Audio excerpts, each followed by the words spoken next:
was grieving the loss of this idea of her that I had. That was one of the darkest days of my life. It was a pretty dramatic turn for me to realize that she had a very serious condition and that it wasn't just time that was going to kind of work things out. It seemed like maybe it closed the door on things magically going away. I would say that those beginning months are still kind of a blur for me. I think you're just trying to wrap your head around it all, around the diagnosis, around what it means for you, what it means for your family. It's just me with Dr. Google looking up SYNGAP, crying all weekend.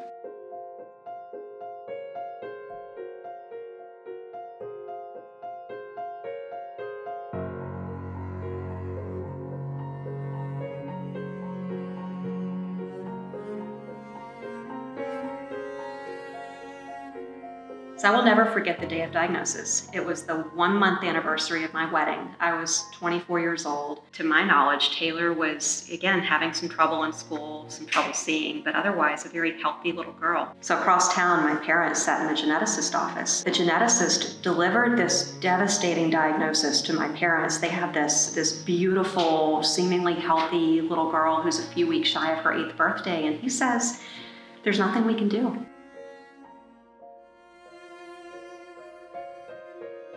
Melissa called me and I was on the treadmill, I remember. She's like, "We got a diagnosis." And I'm like, oh my gosh, my heart was just racing. And I still remember just sitting outside on the sidewalk on the bench and just Melissa saying all this stuff, saying these names of this disorder. Yeah, I mean, it's a hard moment.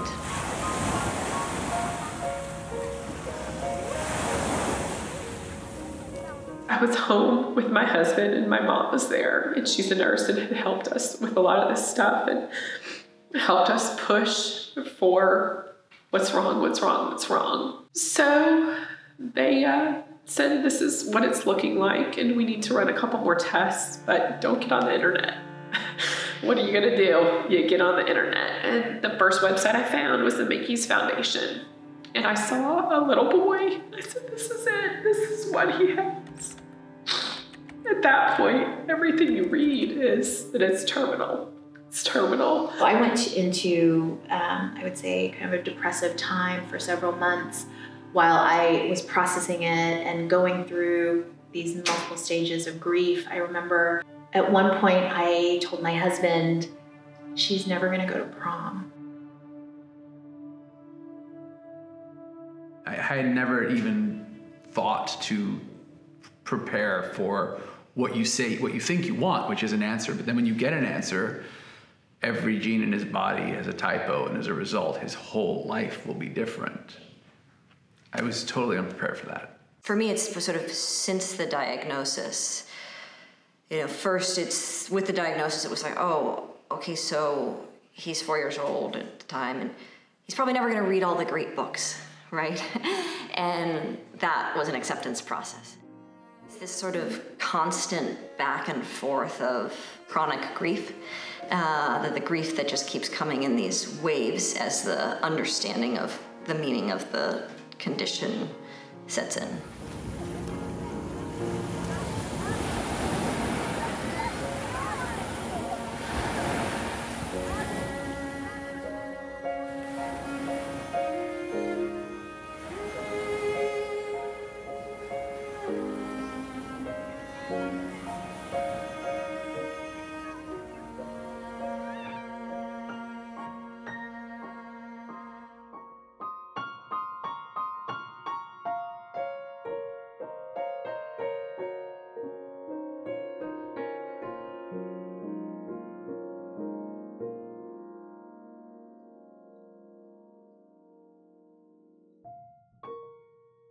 First 10 days of his life, we were in the NICU with him.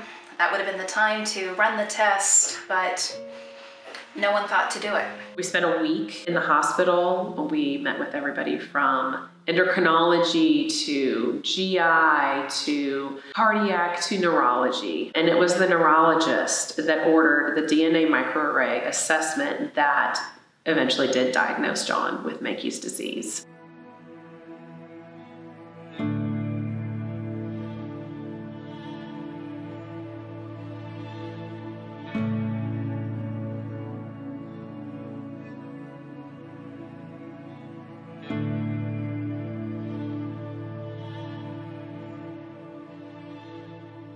We had done some testing. The first round came back with nothing.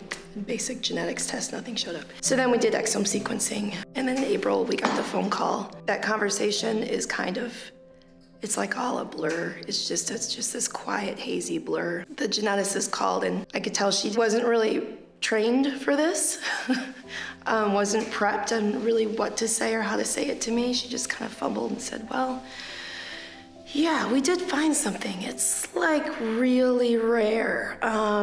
Yeah, it's called Bosch-Boonstra-Schaaf. That's what I heard. We went to see the doctor at Stanford, and he was a mitochondrial and metabolic specialist, and he took one look and did a small exam on Alex, and he said, I don't deny that you found a mitochondrial diagnosis, he said, but that's not what's going on here. He said, there's this new test. It's called a whole gene exome test. He said, I want to do it. He said, I don't know if your insurance is going to cover it. He said, but we're going to figure it out. So they were getting us discharged, and the nurse said, just give me a few more minutes and have some paperwork.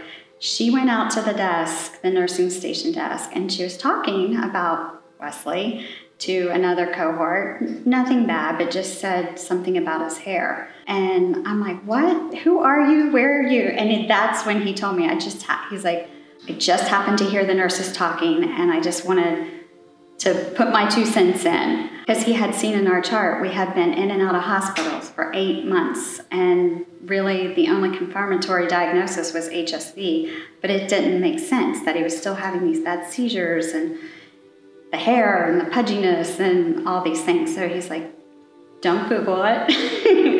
I'm gonna take a sample. He pulled out scissors, cut his hair. I'm like, okay. He's like, give us 3 hours. That's all I'm asking. I called my husband, who was 2 hours away in our hometown, and I'm like, this is what this doctor thinks Wesley has. Sure enough, he comes back 3 hours later and he says, based on the hair sample, your son has Menkes kinky hair disease.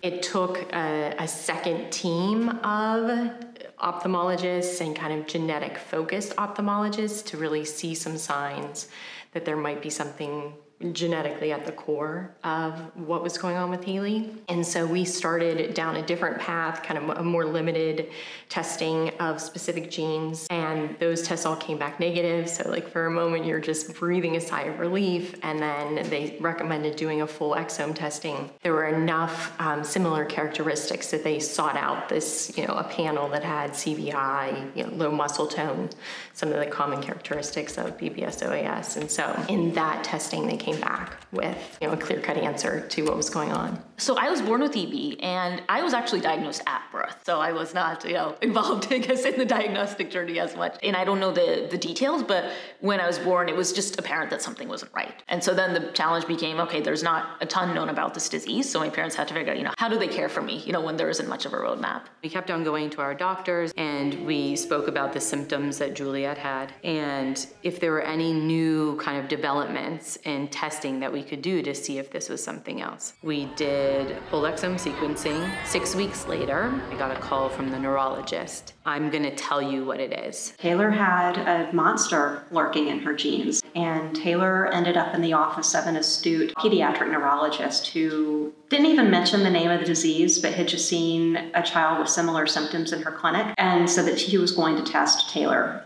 for a brain disease. And nobody was really worried about anything coming back wrong. It was just, let's cross all of the T's and dot all of the I's. And sure enough, a couple of weeks later, the results came back that it was infantile batten disease. Now I feel very lucky that we know. I've realized, as having spent time in the rare disease community, that we are very lucky to know. But that weekend was not a good weekend. Yeah, I would say we had 4 master's degrees between us, and it took us 4 years to get a diagnosis. That shouldn't be the story.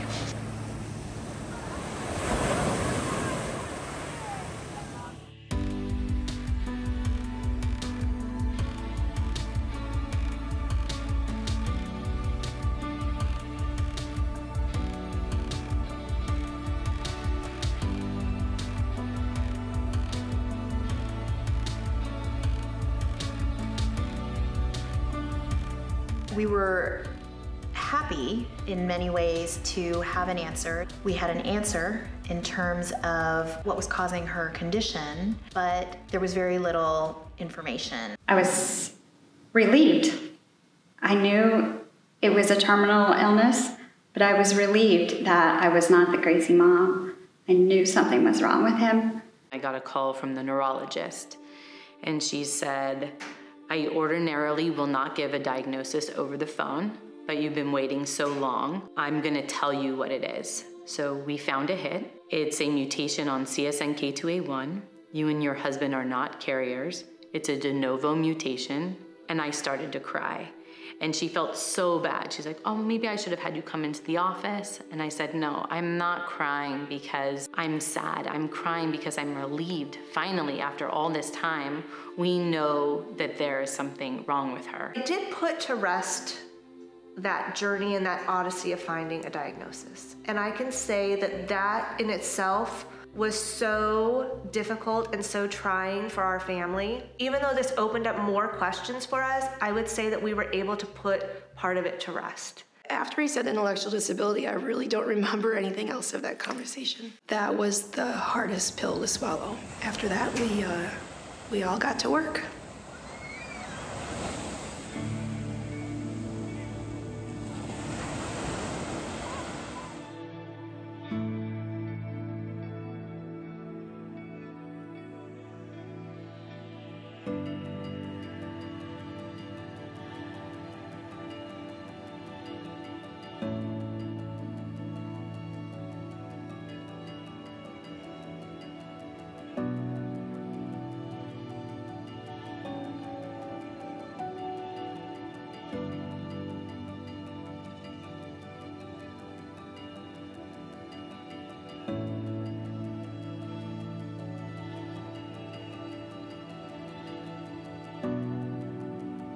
The best coping mechanism for me personally was to get up every day and figure out what I was going to do to fight Batten disease that day. I knew that I couldn't scale that entire mountain. I wasn't going to change the world in a day, but I tried to every day do one small thing to affect change. You need to build an army. After doing tons of research, going to conferences, I met with over 30 rare disease organizations. We launched our foundation. I think in the 13 years of having the Menkes Foundation, our greatest accomplishment is just connecting families and lending support. I have some amazing friendships. That's my silver lining. The most incredible thing, I think, is seeing the support from our community. That level of hope has been something that has gotten us through the last 10 and a half years. Just knowing that there are so many, first of all, people who are in my boat and there are people who are in my corner, I think at the same time is I think what gives me hope.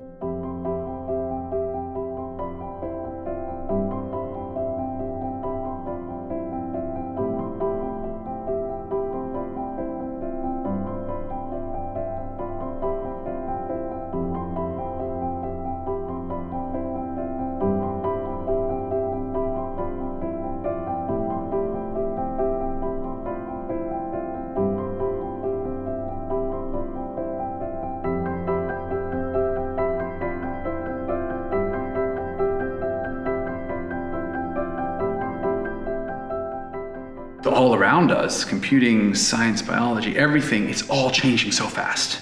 And so there's the opportunity to address these problems is we have the tools. The acceleration of this all, it's an amazing thing to be a part of, but it's also so much hope for what could change. Yeah. Also just knowing that you're doing something to try to help to find a cure feels good, because if you're just sitting back, I don't think I'd feel very good about that.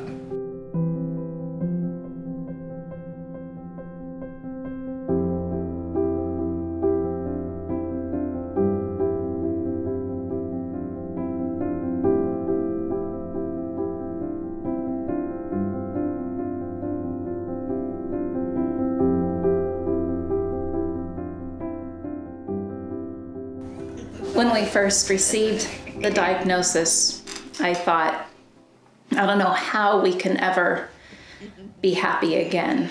But after a tough tough period of adjusting expectations, I can honestly say now that he brings us so much joy, so much more joy than pain.